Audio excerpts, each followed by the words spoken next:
Chapitre 3. La foi est aussi une connaissance et permet de déplacer les montagnes.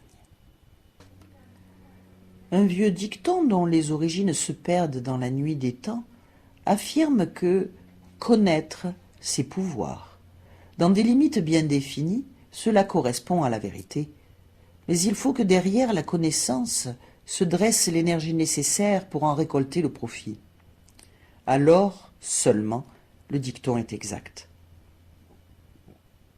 Pour exercer son commandement sur la nature et ses forces, il faut que l'opérateur ait une parfaite connaissance des lois naturelles impliquées dans l'opération. C'est le degré de connaissance où il est parvenu qui marque sa plus ou moins grande capacité. Ceux qui ont acquis la compréhension la plus profonde de la loi, lex magna, sont des maîtres dont les pouvoirs sont merveilleux au point de paraître magiques. Les esprits non initiés sont absolument effarés devant leurs manifestations incompréhensibles. Lorsque j'ai quitté ma maison de la montagne pour ma résidence urbaine, j'aperçus autour de moi, tout le long de la route, des merveilles inexplicables. Mais ma dignité naturelle m'évita de paraître ignorant. Peu à peu, je me familiarisais avec mon entourage et commençais à comprendre les choses dont j'ai parlé précédemment. Mais pour prétendre à une agréable autorité sur la nature, il me fallait des études particulières dont je n'avais pas déterminé le plan avant d'habiter la ville. Il me paraissait sage de concentrer mon énergie sur des spécialités sans disperser mes forces en abordant des études générales. Je décidai donc de passer un certain temps sans solliciter mon admission au Xioquitlón et de consacrer cet intérim à observer. J'avais lu énormément de livres que je m'étais procurés à la bibliothèque publique de mon district montagneux. J'y avais gagné une certaine compréhension de la politique sociale. Il n'y avait que 91 postes électifs auxquels pouvaient se présenter 300 millions d'Atlantes de Poséide et de ses colonies.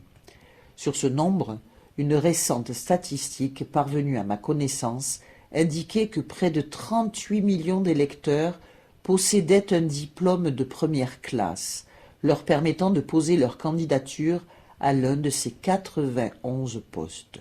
Cela me fit considérer comme fort improbable qu'un pareil sort privilégié pût jamais m'échoir. Mais à défaut, j'avais le sentiment que si je m'y préparais en obtenant un diplôme de première classe, je pourrais atteindre un haut niveau politique et obtenir un poste appointé. Nombre de ceux-ci étaient presque aussi honorifiques que les postes de conseiller élus. Sur quel sujet spécial devais-je porter mes efforts? Les recherches géologiques m'attiraient beaucoup, car leurs nombreuses branches offraient de vastes et séduisantes opportunités. La philologie m'intéressait presque autant, car j'avais de grandes facilités pour apprendre les langues étrangères. Je m'en étais aperçu en lisant un petit volume décrivant une étrange contrée du nom de Suernis. Il y avait de nombreux exemples du langage de ce pays, et je les avais parfaitement retenus sans effort dès la première lecture. Après plusieurs mois dans la métropole, je me décidai enfin à acquérir toutes les connaissances que je pourrais en géologie et aussi en matière de mines et de minéralogie pratique. J'avais en effet le sentiment qu'Incal m'ordonnait ces études. Comme branche accessoire, je me proposais d'étudier à fond la littérature analytique et synthétique, non seulement de mon Atlantide natale, mais aussi des langages de Suernis et du Nécropan. J'ai ainsi nommé les 3 plus grandes nations des temps qui précédèrent Noé. L'une d'elles a été effacée de la terre. Les 2 autres ont survécu jusqu'à aujourd'hui après de terribles vicissitudes dont je parlerai plus tard. J'étais poussé à choisir ce curriculum pour les raisons suivantes. Comme géologue connaissant les sciences connexes, j'espérais faire des découvertes importantes et les publier sous forme de livres devant le monde, ou tout au moins devant les peuples de l'Atlantide, qui se considéraient comme formant la majeure partie du monde. Il était difficile de parvenir à ce but autrement que par les études envisagées.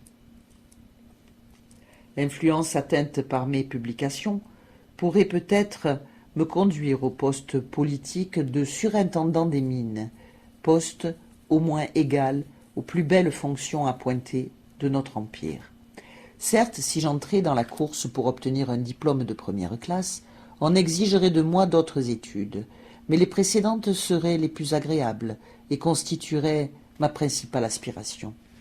Entre parenthèses, je ferai remarquer que ces études, que je sélectionnai alors et où je passai maître plus tard, donnèrent à ma nature une certaine orientation, et leur résultat, que je pus exploiter il y a quelques années avec un plein succès, des mines dans l'État de Californie. Ces études fixèrent aussi mes tendances linguistiques avec une telle fermeté que pendant la période où je fus citoyen des États-Unis d'Amérique, j'avais la maîtrise non seulement de ma langue natale, mais de 13 autres langues modernes dont le français, l'allemand, l'espagnol et divers dialectes de l'hindoustan, auxquels il s'ajoutait le sanskrit comme une sorte de récréation mentale. Je vous prie de ne pas considérer cette confession comme un étalage de science, ce n'en est pas un. Je la fais pour vous montrer, à vous, amis lecteurs, que vos propres pouvoirs ne proviennent pas seulement d'un héritage, ils sont aussi des récollements de notions acquises au cours de l'une et peut-être de toutes vos vies antérieures. Je désire également vous donner une indication profitable. Les études que vous entreprenez aujourd'hui, si près qu'elles soient du soir de votre vie, porteront sûrement du fruit, non seulement dans votre présente vie sur terre, mais au cours de vos prochaines incarnations. Nous voyons à l'aide de tout ce que nous avons vu, nous faisons avec tout ce que nous avons fait, et nous pensons avec tout ce que nous avons pensé.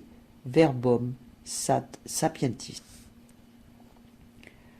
Dans le chapitre suivant, je me propose de consacrer quelques pages à des considérations sur la science physique telle que la comprenaient les Atlantes. J'en indiquerai plus spécialement les premiers principes de base, car faute de les connaître, vous seriez obligé d'accepter comme dites, ex cathedra, une série d'affirmations que vous comprendrez sur le champ après les explications qui vont suivre.